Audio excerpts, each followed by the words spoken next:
दोस्तों, जैसा कि आप सभी जानते हैं, विशिष्ट शिक्षक जो योगदान किए हैं, चाहे वो सक्षमता 1 पास करने के बाद किए हों, चाहे वो सक्षमता 2 परीक्षा पास करने के बाद योगदान किए हों, तो विशिष्ट शिक्षकों में वरीयता का निर्धारण किस प्रकार से होगा? यानी सबसे सीनियर कौन होंगे विशिष्ट शिक्षकों में? इसके रिगार्डिंग एक पत्र जारी हुआ है दोस्तों, जिसमें विभाग ने स्पष्ट किया है कि विशिष्ट शिक्षकों में सबसे सीनियर कौन होंगे। विशिष्ट शिक्षकों का वरीयता का सीनियरिटी लिस्ट किस प्रकार से तैयार किया जाएगा या किस प्रकार से बनेगा, उसी के बारे में आज के वीडियो में हम लोग चर्चा करेंगे।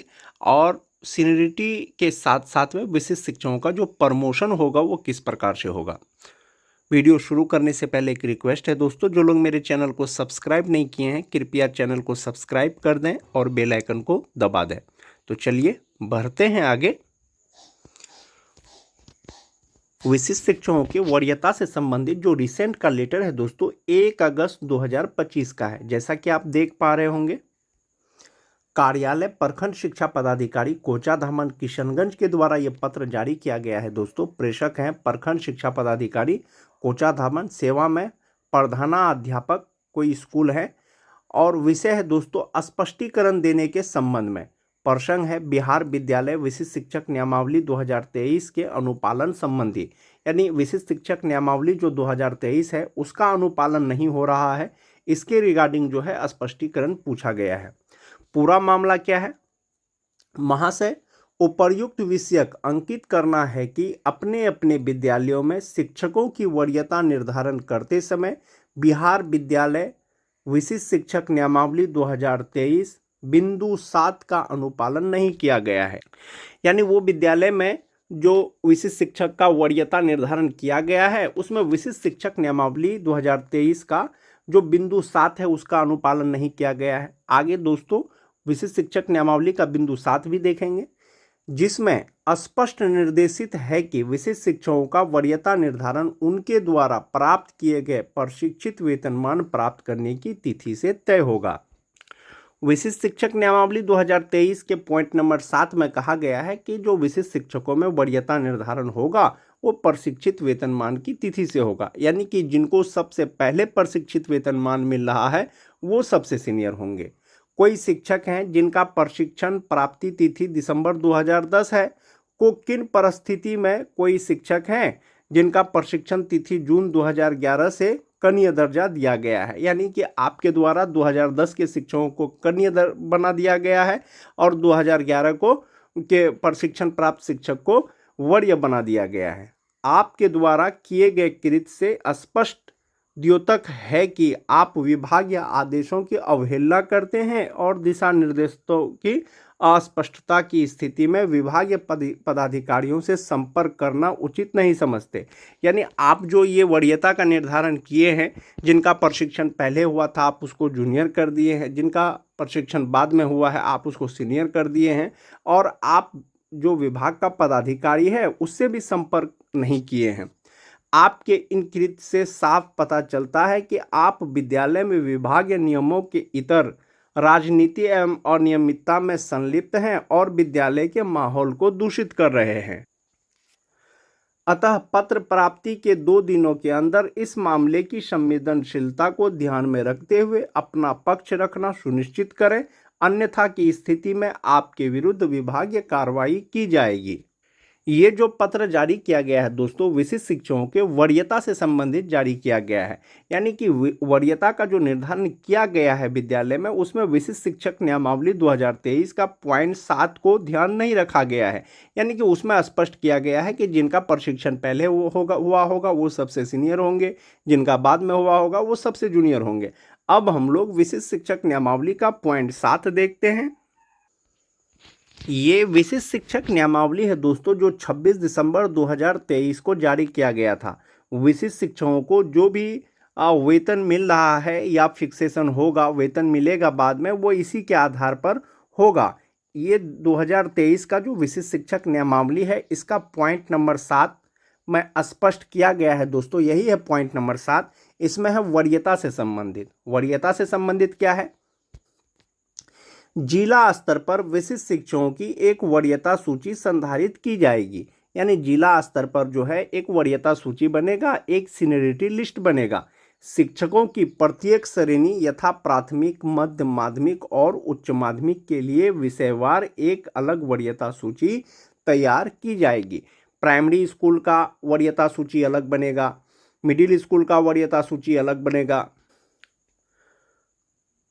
माध्यमिक स्कूल का अलग बनेगा, उच्च माध्यमिक स्कूल का अलग बनेगा। और ये जो वरीयता सूची बनेगा दोस्तों, ये जिला स्तर पर बनेगा। इसका मापदंड क्या क्या होगा? इसका मापदंड होगा कि विशिष्ट शिक्षकों की वरीयता निम्नलिखित मापदंडों के अनुसार तैयार की जाएगी। पहला जो पॉइंट है दोस्तों कि स्थानीय निकाय शिक्षक के रूप में प्रशिक्षित वेतनमान प्राप्त करने की तिथि, यानी जो पहला जो इसका मापदंड है, जिनको सबसे पहले प्रशिक्षित वेतनमान मिला है, संभवतः सबसे सीनियर वही होंगे, जिनको बाद में मिला है वो जूनियर हो जाएंगे। तो उस हिसाब से चूंकि 2003 से लेकर के 2022 तक जो बहाल नियोजित शिक्षक हुए हैं और उसमें से जो वो विशिष्ट शिक्षक बने हैं परीक्षा पास करने के बाद, तो आप ये मान के चलें कि जो 2003 के हैं वो सबसे सीनियर हो जाएंगे, जो 2022 के हैं वो सबसे जूनियर हो जाएंगे। चूंकि 2022 वाले को प्रशिक्षित वेतनमान बहुत बाद से मिल रहा है, 2003 वाले को बहुत पहले से मिल रहा है। ऐसा हो सकता है दोस्तों कि 2010 में फरवरी में किसी का प्रशिक्षण पूरा हुआ होगा, किन्हीं का मई में प्रशिक्षण पूरा हुआ होगा। तो जिनका प्रशिक्षण फरवरी 2010 में हुआ है वो सीनियर होंगे, जिनका प्रशिक्षण मई 2010 में हुआ है उसकी तुलना में। तो एक दिया गया है कि प्रशिक्षित वेतनमान प्राप्त करने की तिथि से, इसमें साल नहीं कह रहा है दोस्तों, प्राप्त तिथि कह रहा है। अगर एक दिन पहले भी आपकी प्रशिक्षण पूरी हुई है तो आप बाद वाले से सीनियर होंगे। एक तो वो मापदंड हो गया। दूसरा हो गया कि दो शिक्षक उपर्युक्त मापदंड क के अनुसार एक ही तिथि साझा करते हैं तो उनकी जन्म तिथि वरीयता तय करने के लिए मापदंड होगी। एक बात आएगी दोस्तों कि शिक्षकों का यदि प्रशिक्षण प्राप्त करने की तिथि एक ही हो, बहुत सारे शिक्षक ऐसे हैं जिनका प्रशिक्षण 31/3/2019 को पूरा हुआ है, तो ऐसे शिक्षकों में वरीयता का निर्धारण क्या होगा? इसमें स्पष्ट किया गया है कि यदि एक ही तिथि होता है तो उनके जन्म तिथि वरीयता तय करने के लिए मापदंड किया जाएगा, यानी जिनका एज ज़्यादा होगा वो सीनियर होंगे, जिनका एज कम होगा वो जूनियर हो जाएंगे। यदि प्रशिक्षित वेतनमान प्राप्त करने की तिथि जन्म तिथि भी अगर सेम हो तो दूसरा ऑप्शन भी है उसके लिए, जहां दो शिक्षक उपर्युक्त खंड ख के अनुसार एक ही तिथि साझा करते हैं तो अंग्रेजी वर्णमाला क्रम में शिक्षक का नाम वरीयता तय करेगा।